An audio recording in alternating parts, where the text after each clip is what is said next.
These are Lilu's babies. Last night we lost Lilu to pneumonia.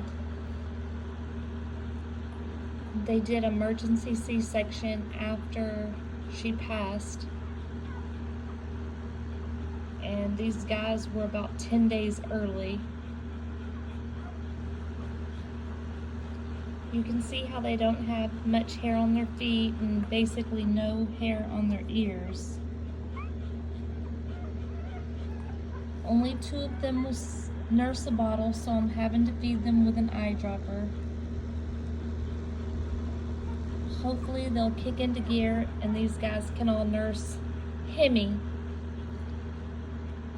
I already pumped up Hemi's food so that she can handle the 2 extra right now. Hopefully it will be more.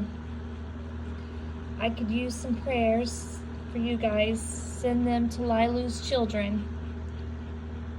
Help me save these guys.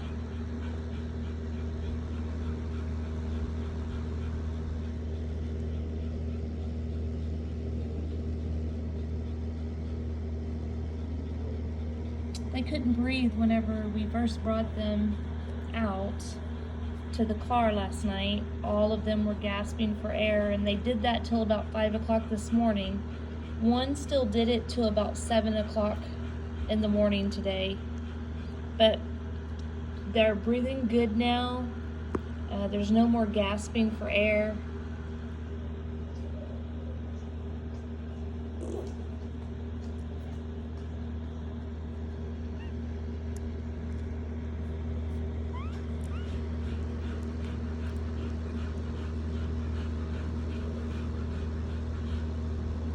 Just thought I'd give you guys a little look, and hopefully this will be a nice long journey and not a short one, and all of these babies will survive. I'm feeding them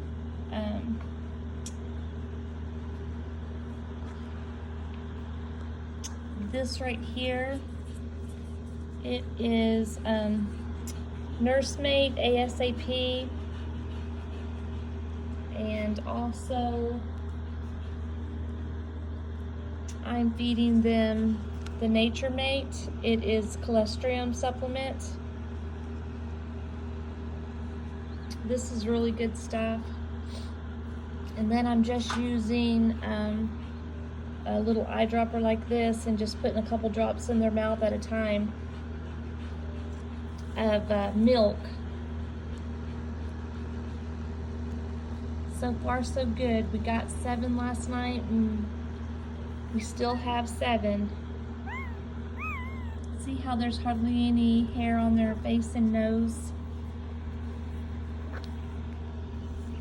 Their noses are all pink. It's okay, baby. Anyway, send some prayers our way, and I'll continue to keep you updated. And those of you that have puppies from Lilu, Lilu caught pneumonia. On Thursday, she was perfectly fine as far as you could tell.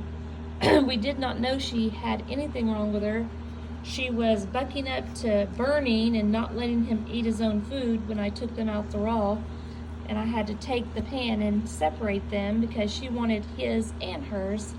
So I went in and got her more, and she ate her raw mixed with the Biljack, and she ran up and down, and she doesn't like Aria, so she went over and was bullying Aria through the pen, and Aria just looks at her like she's crazy.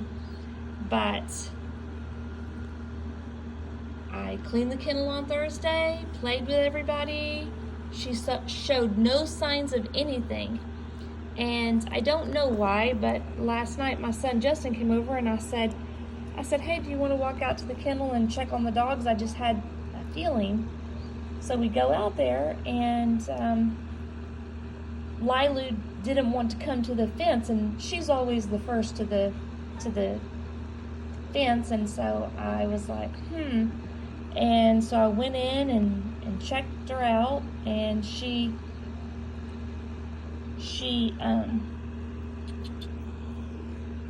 didn't want to stand up. She would sit up for me, but she wouldn't stand up, and she was still eating at that time. She actually turned and ate out of the feeder, and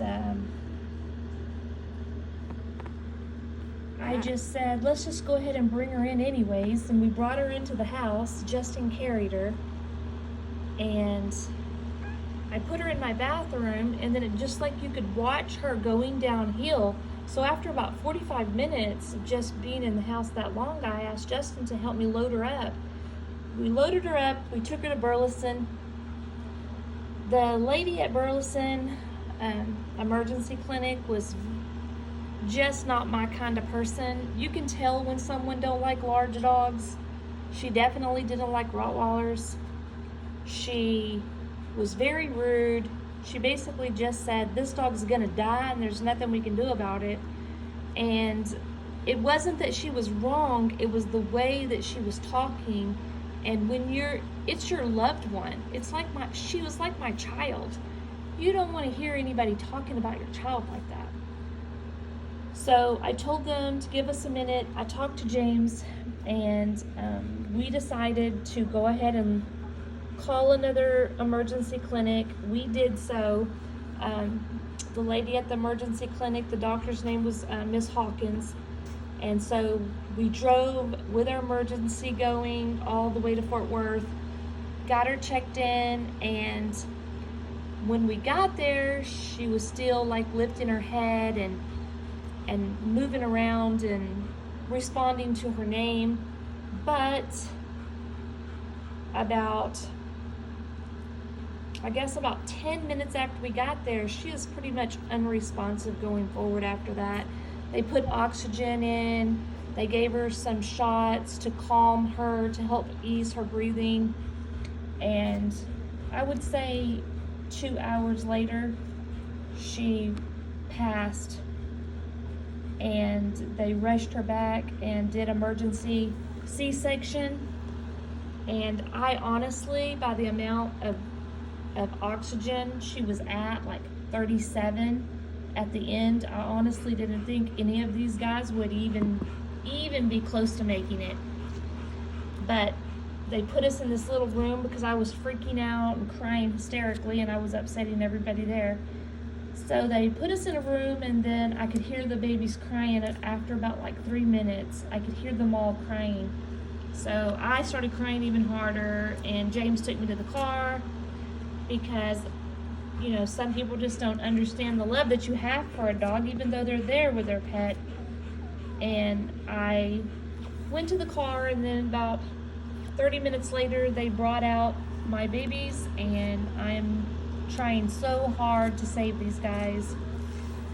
So everybody say a prayer or two, and I am going to work as hard as I can and try to save them all. And hopefully God will help me and we'll get this done. Texas Rottweiler Ranch, over and out.